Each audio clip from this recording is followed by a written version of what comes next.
It's not who gets in the first word that counts, but who gets in the last word. Now, the guys that always get in the last word, brothers Tom and Dave. You come in here with a skull full of mush, and if you survive, you leave thinking like a lawyer.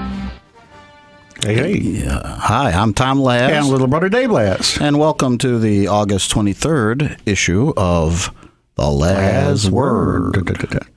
And what do you have for us? You have some tummy settlers in this day and age? We have some tummy settlers in connection and kind of dovetailing into our guest who's going to be talking about health care and Obamacare.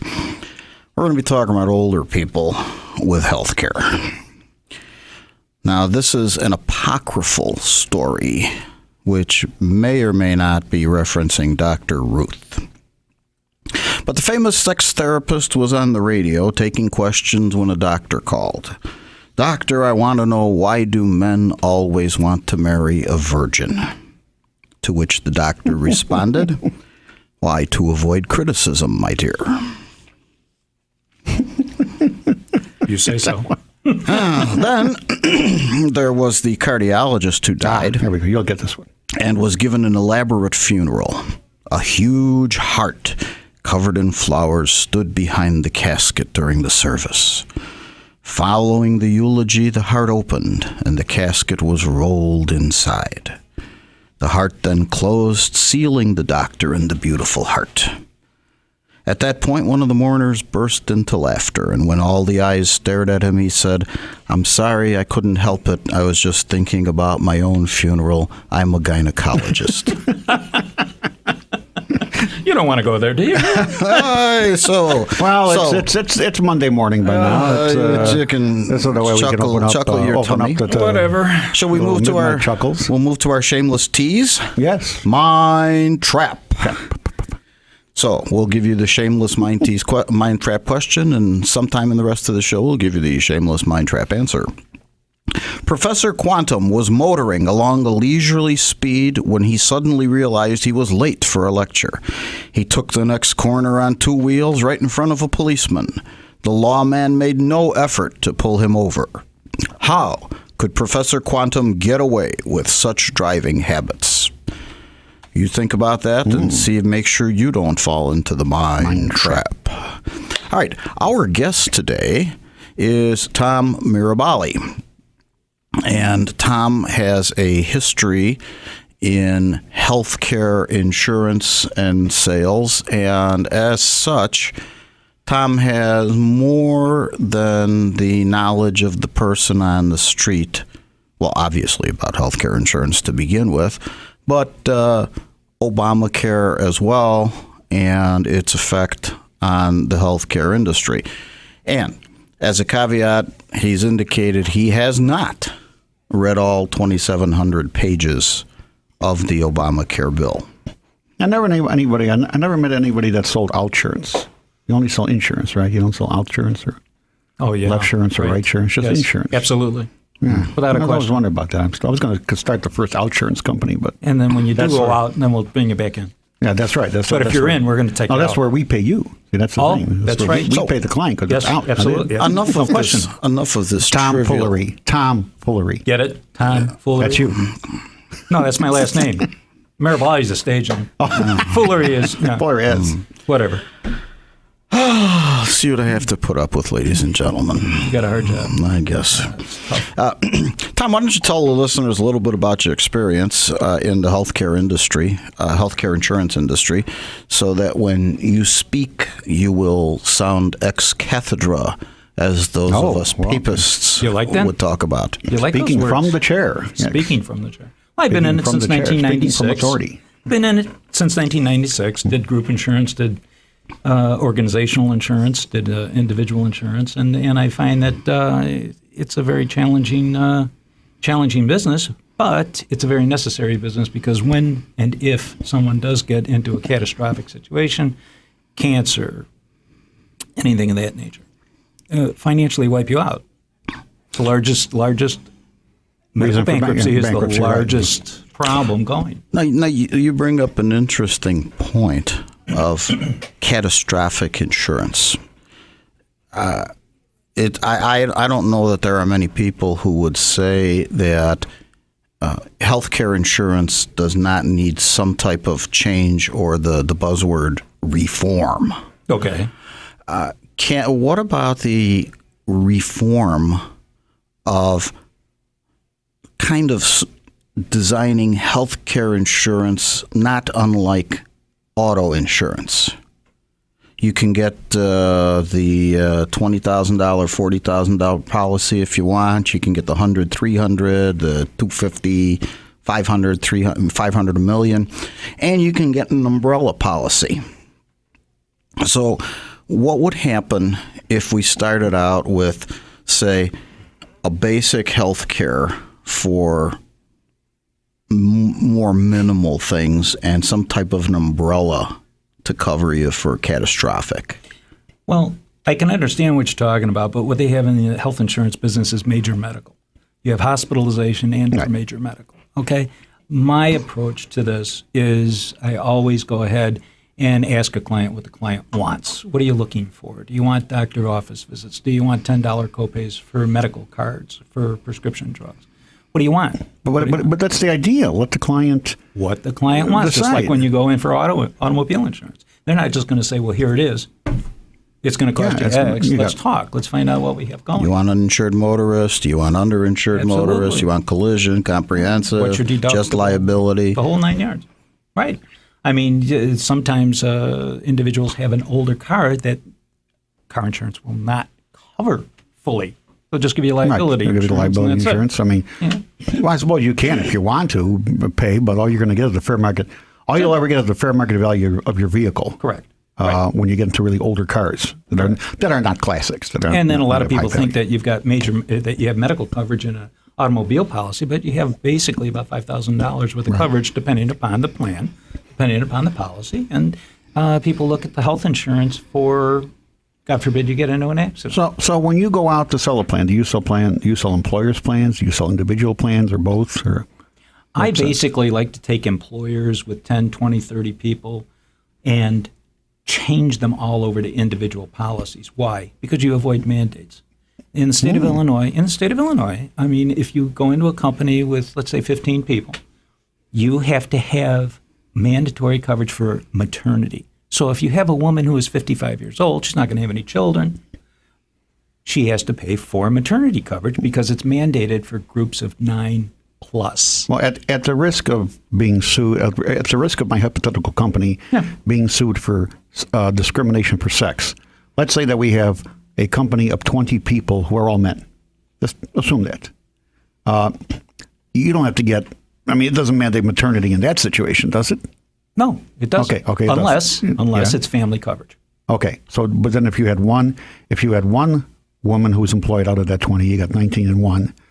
No, it depends on if you're going to end up having a family coverage for your spouse. Okay. So if you've got a group of 20 men, yes, and no spouses, then so there maternity's not really there is some leeway there that they don't automatically. Now, you bring up a very good point because a lot of companies, to cut back on the cost of health care, are just insuring the employee, be it male or female.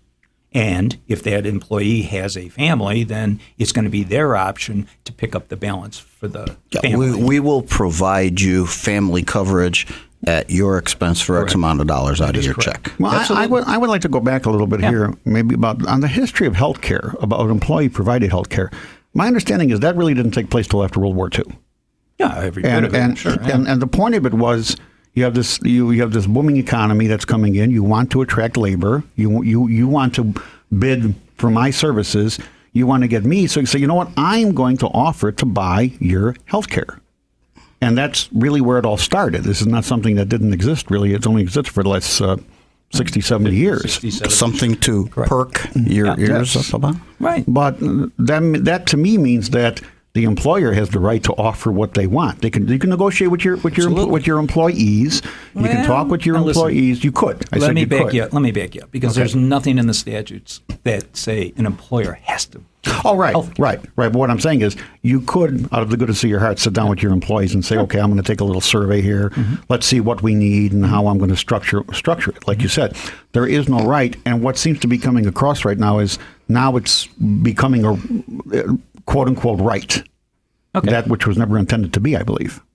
Okay. All right. It was a privilege. It was a benefit. It was a benefit. Now it's becoming mandatory by government fiat. Yeah. Okay. But don't forget, your unions came in, and the unions did a good thing by offering health and welfare and pension. No problem. I have no problem with that. With usual trades, you have to have a certain amount of hours before you get the benefits.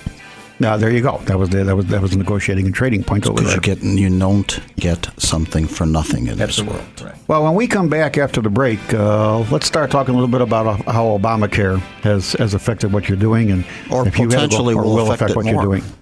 So we'll be back here talking about your health and insurance and outsurance or whatever insurance on the last word, WIND.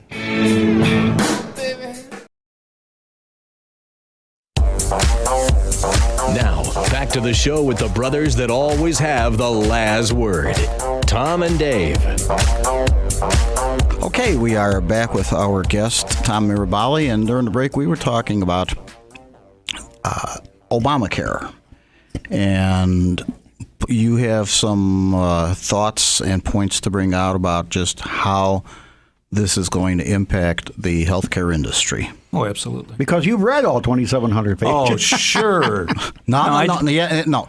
In all fairness, we said he hasn't. But when we're going to be talking about some of these, Tom's going to say, you don't believe me? He's got the page of the bill that you can look at and check it out yourself if you don't believe him. There you go.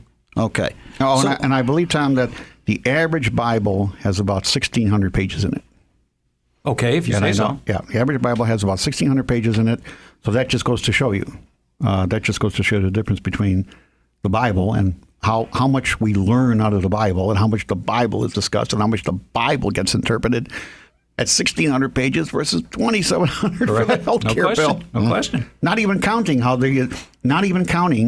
the administrative rules that will come out of that bill. Because I wonder if some people have a misnomer. Well, what they passed is it.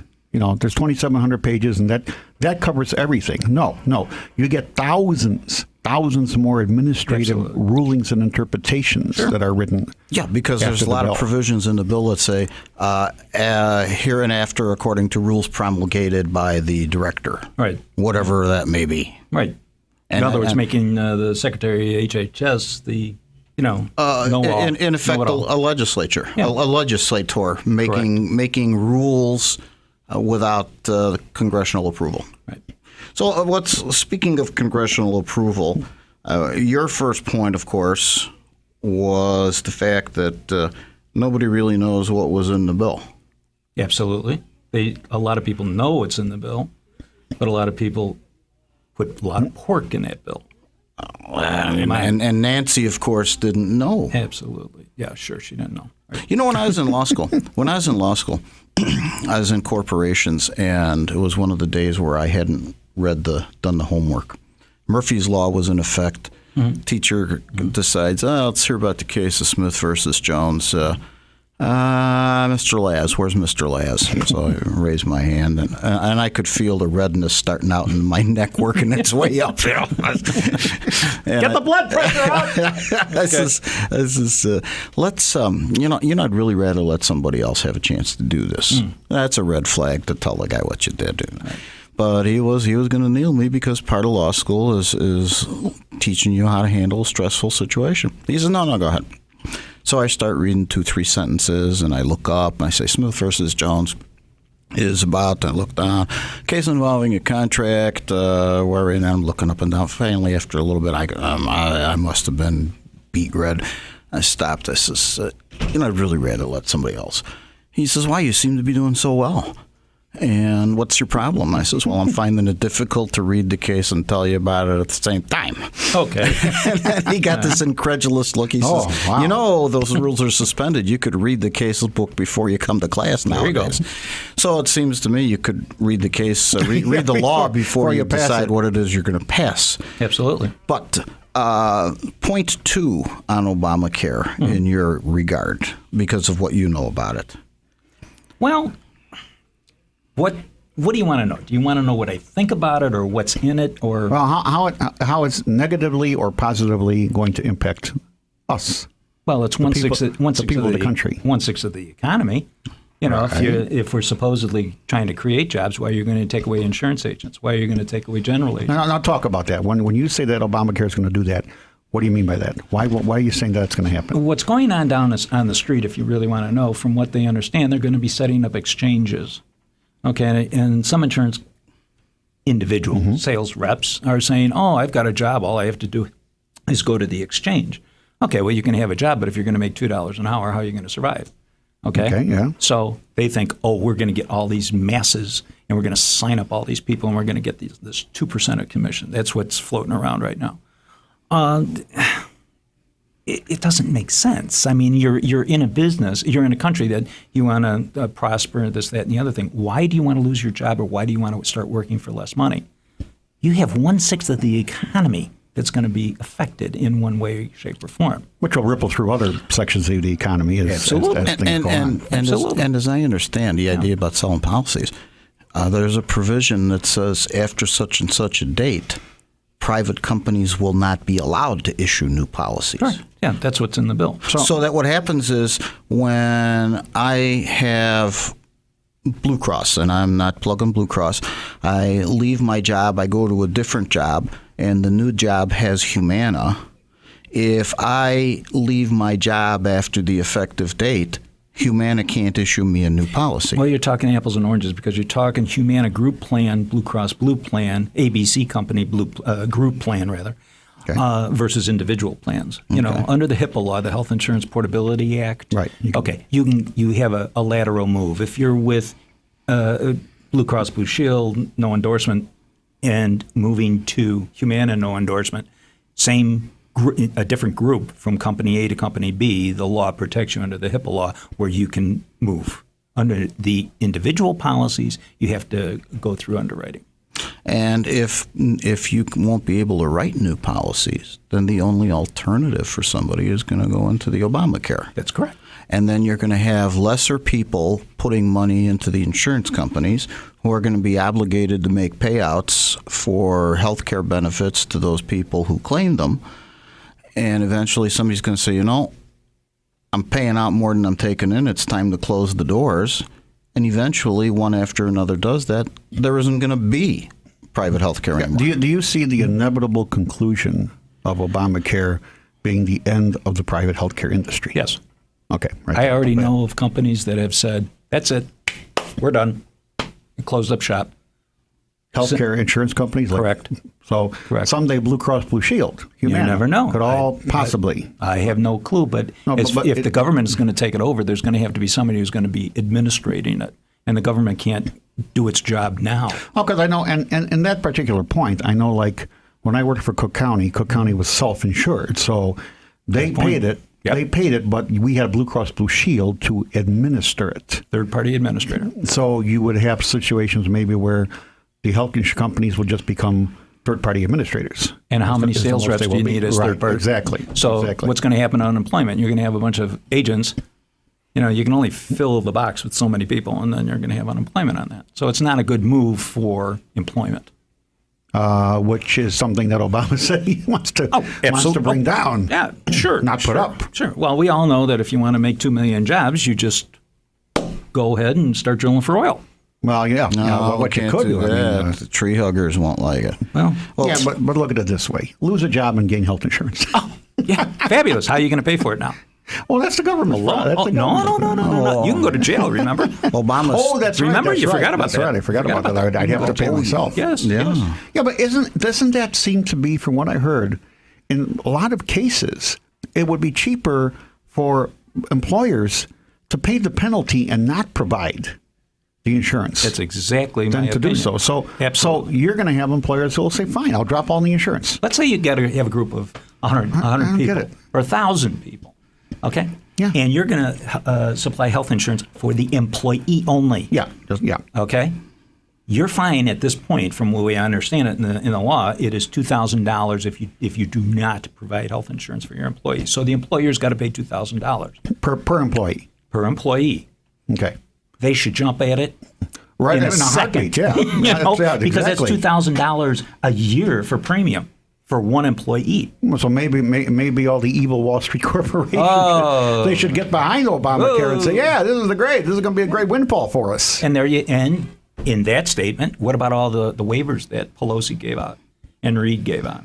I mean, come on. You know, McDonald's. Why? They may have a waiver. I don't know. Burger King may have a waiver. I don't know, because they have thousands of people. You know, Tom, I wonder if with enough of these waivers, and okay, you and I are not constitutional lawyers or constitutional scholars, but I will pose the question. I wonder if there can be something that can be filed about you get a waiver, I don't, and it's just purely arbitrary.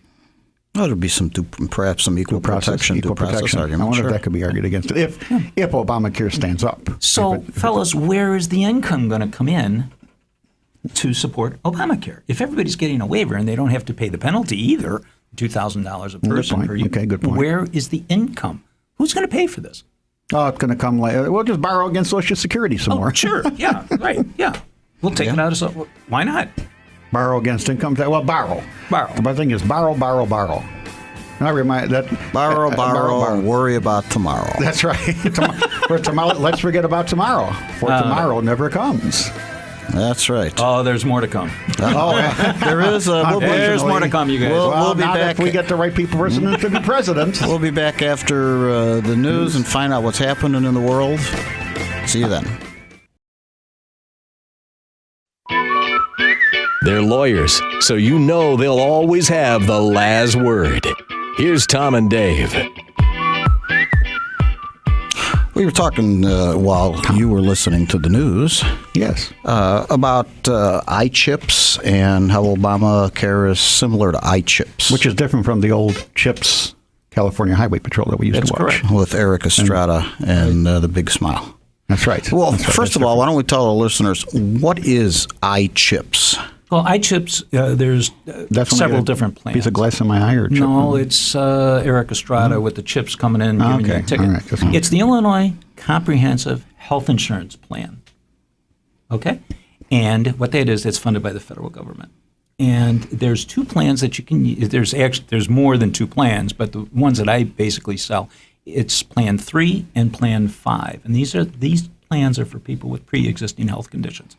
So let's say that I have lung cancer, and I've been cured, and I cannot get individual health insurance because of my lung cancer pre-existing condition. Okay, and my employer does not supply health insurance. All right, I would apply for a health insurance policy in an independent carrier. I would get denied, and then because of my denial, I need a denial letter. Because of that denial, I can end up obtaining iChip. So the big complaint, as it relates to Illinois at least, is just because somebody has a pre-existing condition is not going to bar them from getting insurance. That is absolutely correct. Now, the price for iChip is more than the standard plans, but it'll give you at least $1 million worth of catastrophic coverage. Now, but you're saying the federal government still pays for what, the shortfall? Well, that's where the states get the money to pay for claims. Okay. So it's administered through the states. Correct. But still, there is more of a cost to the program that has to be funded by the taxpayer than by the policyholders. Correct. Even though the premiums are pretty high, I can still get people health insurance. You know, and Plan 3 is an individual. These are individual policies. It has nothing to do with group. This is individual policies. So the differences are basically with Plan 3. If you have no insurance and you go into Plan 3, you have a 6-month wait before pre-existing conditions are covered. If you're covered under a group and have exhausted your COBRA, you would go on Plan 5, which covers from day one people with pre-existing. Now, what happens under Obamacare if I decide to pay the penalty, me as an individual? what will happen to me? Will I have coverage if I pay that penalty? Well, that's a good question. I don't know what that means when he says you're going to pay a penalty if you don't obtain it. We don't know what the penalty is. Okay. What is the penalty? If you don't have health insurance, what's going to happen? What's the penalty? Nobody has stated you're going to pay $5,000, you're going to spend 10 days in jail. They've thrown it out and about, but I have nothing in my literature that says it specifically how long you're going to be imprisoned and or fined. Which is something that's contemplated if you don't pay the penalty. Which is probably going to be promulgated by the rules and regulations. Oh, that's right. Yeah, yeah. That's not in the. As you go along, Yeah, that's not in the statute. See, and that's another point. That's not in the statute. Somebody's going to have to sit down right now and say, I would suspect that the statute, not having read it myself, but it would make sense to say that this is how the statute would read. Something like persons who fail to pay, persons who fail to pay shall be subject to sanctions. Yeah. Or something general like that. Correct. And then it's up to the government now to promulgate the rules and regulations that are going to make those sanctions work. Whether that means that you're going to go to the electric chair because you don't buy it, or Correct. you're going to get hit with a $25 fine. Sure. That's something that comes after the fact. Yeah, right. It's like the old door got closed. And you were talking about what we have since Obama, some aspects of Obamacare have kicked in, is the idea of a kid being able to hang on his folks' policy until he's 25. Six. The last day of his 25th birthday. So, what would it cost a kid if he wanted to get his own?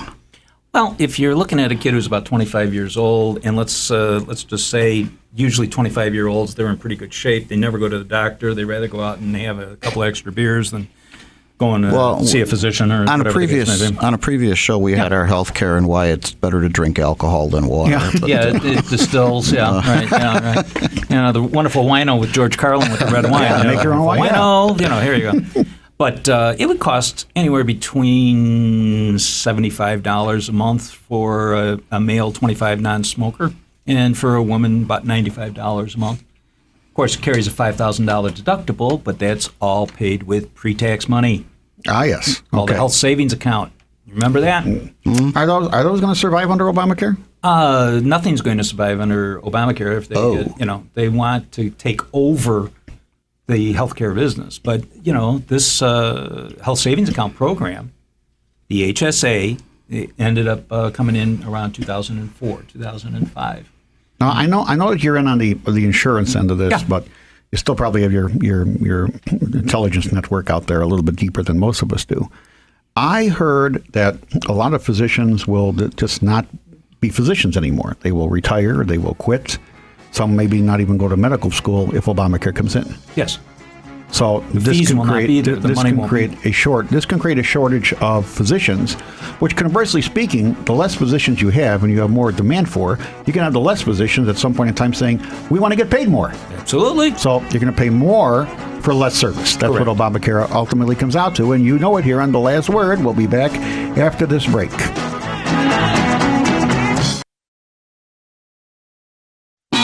Didn't get enough of your family for the holidays? Here's two brothers you can always count on for the last word.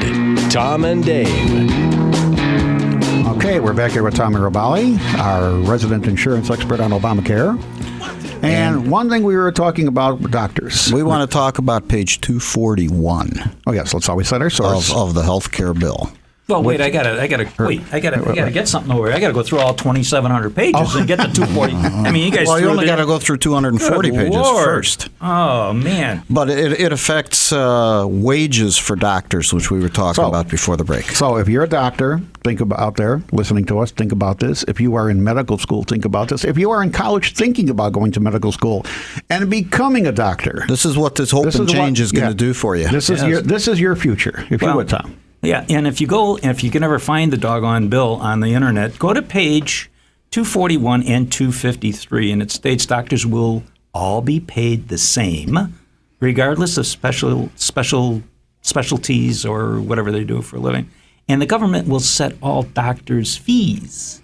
So the kid fresh out of medical school is going to get the same amount as the 20-year skilled neurosurgeon. That's what this says. I mean, there's no other way to interpret it. No. That's the problem. I mean, it's in black and white. Clear language. So let's see.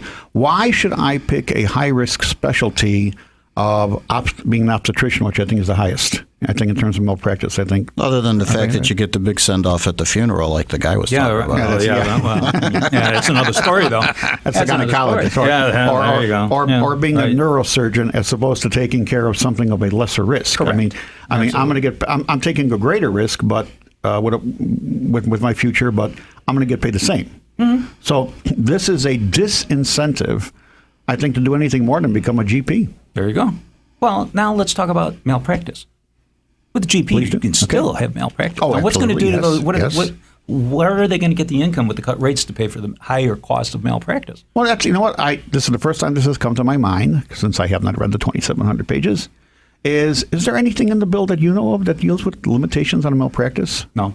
Oh, so you get the worst. No. If you're going to be a doctor, you get the worst of both worlds. Yeah, unless it's in there that I haven't seen it. There is no regulation saying that because we're going to limit your salaries, we are also going to limit your liability. There's no balance that you know of. Not that I know of. So basically what the doctors need to do in criminal law parlance and jargon is doctors, wannabe doctors, you should run to Walgreens and get the large economy-sized jar of Vaseline. Yep, and toilet. Anyway, tissue. No.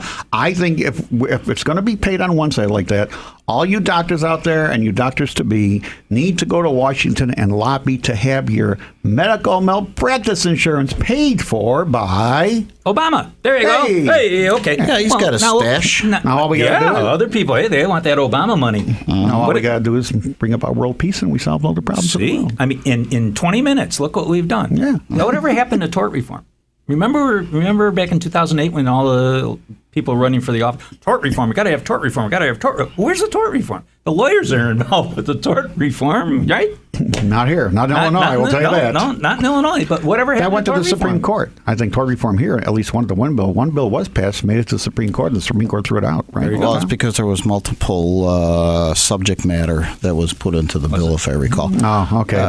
But everybody wants tort reform until it's their family member who gets injured. Yeah, right. And then why am I only getting so little to compensate? Correct. Yeah.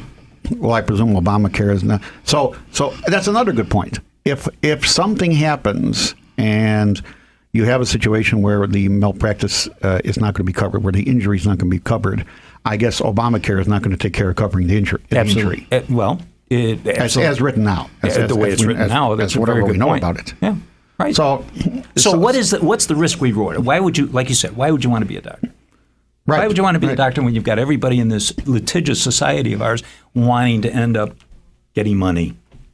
That's right. Crazy. So you're choking off you're affecting the healthcare industry far more than just a simple issue of am I going to get my bill paid? Yeah. There's more to it than that. Yeah.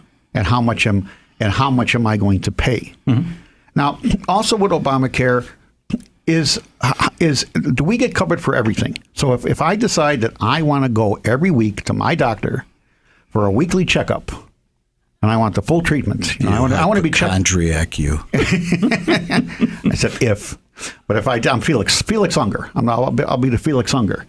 I'm not going to have the right to do that. I'm not Oscar. I'm not going to have the right to do that. I'm trying to find out what doctor he's going to see every week. You're going to have to wait 6 months for your first appointment. That's my point. That's my point. I'm not going to be able to go Talk to my friends in Canada. Yes, doctor, I'd like to make an appointment. What are your symptoms? Well, when's the next available date? November 15th. Well, I don't have any symptoms yet. I just wanted to have some in case I got sick by then. What, 2018 or something like that? Just call every month, call every week for an appointment and keep it coming. Well, the people that are using this basic type of system, I mean, you'll get admitted right away if you have an emergency and you're bleeding all over the street. Because the street workers are on strike, so they can't clean up the blood. But no, if you have an emergency situation, you're going to be admitted in the hospital. But if you're going to have something that's a scheduled surgery, you're going to have to be placed on the list. That's what my friends are telling me out in foreign countries. So what country are we going to be going? Everybody comes to the United States now. Go to Brazil. Oh, okay, that's what I wanted Go to know. to the Olympics. Okay. Go all right. on the beaches Where of am I gonna go? Ipanema. Well, That's where actually, you I go. mean, Tall and tan and young and lovely. The girl from Fuck it to me, baby. Anyway, go ahead. Yeah. No, I mean, go to Cuba. I mean, Chavez seems to be getting good care. Chavez seems to be happy to go to Cuba for his medical Well, treatment. Fidel is okay. Yeah, I he's mean, living a long time. Maybe they got them all hooked up with wires. Maybe, yeah. I always like the way. You ever watch when they got the old Soviet leaders up on the Kremlin? They would wave like a windshield wiper. Yeah, they're all gray. I sometimes wonder if some KGB agent had something tied to the underneath just to make the hand go there back you and go. forth. Okay, after this break, we'll be back here again with a little bit more of health and KGB on WIND. Now, back to the show with the brothers that always have the last word, Tom and Dave. Okay, we need maintain our credibility, so right now we'll give you the answer to the mind trap question for those of you who have been burning about wondering. Professor Quantum was motoring along at a leisurely pace when he suddenly realized he was late for a lecture. He took the next corner on two wheels right in front of a policeman. The lawman made no effort to pull him over. How could Professor Quantum get away with such driving habits? And the answer is he was driving a motorcycle. If you thought he was in a four-wheel vehicle, That's your fault. You fell into the mind trap. You guys did that real well. Have you been doing that for a long time? Oh, just Yeah, long enough to get Just long enough, huh? Okay. Tom, we were talking as well over the break about some other aspects and pages of the bill that might be of interest to our listeners. Could be. Well, why don't you give us some? Well, on page 50, section 152, the bill will provide insurance to all non-U.S. residents, even if they are here illegally. That's cool. Then on page 65, section 164, the plan will be subsidized by the government for all union members, union retirees, and for community organizations such as Acorn. Acorn. Acorn. And you thought those guys were out of business. You can't keep a good acorn down. Yeah, you can't keep a good acorn down. So if you're a non-union guy, you may very well have to pay for your Obamacare unless you got somebody got a waiver. But if you're a union guy, the government's going to pay for your insurance. According to this statement. Which means all the taxpayers are going to be subsidizing the union. I'm glad you brought up the word tax because on page 203, line 14 and 15, the tax imposed under this section will not be treated as a tax. Oh. Now, you guys want to tell me how that's going to work? Wait a minute. Say it again. Just read it again for everybody. I want to read it again. Okay. The tax imposed under this section will not be treated as a tax. And I wonder we got to read that Ojina versus Ojibwe story to our listeners, Tom. We put it on the website. Or put it on the website. Yeah, it would take too long. But just to make it short, it was a funny law that where this a horse was legally defined as a bird. A horse was legally defined as a bird. Yeah. Was that the mobile sign back in the maybe it did. Yeah, you never know. Pegasus. No. Wings Hey, those away, bad oil Pegasus. companies. Hey. Yeah. So a tax shall not be treated. Well, I'm glad shall not be treated as a tax. Mm-hmm. That was something that the Supreme Court didn't ask the Solicitor General. Yeah, but Not that I recall specifically. I don't either. No. I was thinking about that though. That the problem is tax. If this is a federal tax, then you have IRS. Then the IRS. It would have been said. I'm pretty sure that all bills when there's a tax. When we talk about tax, The IRS is the strong arm? The bill says that the IRS shall be given the authority to promulgate regulations to enforce this, and that bill doesn't have that.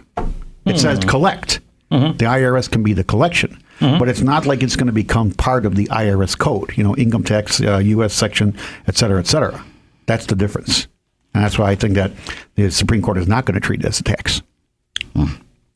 Well, let me just throw one more curveball at you guys. And according to the Honorable David Kittle out of Marble Falls, Texas, the statement to this is finally, it is specifically stated that this bill will not apply to members of Congress. Members of Congress are already exempt. Oh, yes. You like that, huh? Exempt from the Social Security system and have a well-funded private plan that covers their retirement needs. If they were on our Social Security plan, I believe they would find a very quick way to fix the plan financially sound for their future. But Congress always does that. That's one thing. What you need to do is you need to look and see, did your congressman vote for this fiasco? And if he or she did, come November, tell them you're done. You're done. You're done. Fish steak out the door. Or like Lipinski, or like Congressman Lipinski, who voted no, or yes, and then changed his vote to no after the majority vote came in. There you go. Look for that too. So, running out of time, we're going to be talking next week with hopefully Dr. John Saran, who delivered a baby on an airplane. And we'd like to thank you, Tom, for being on the show with us. I thank you very much for having me. And we'll be there next week on The Last Word.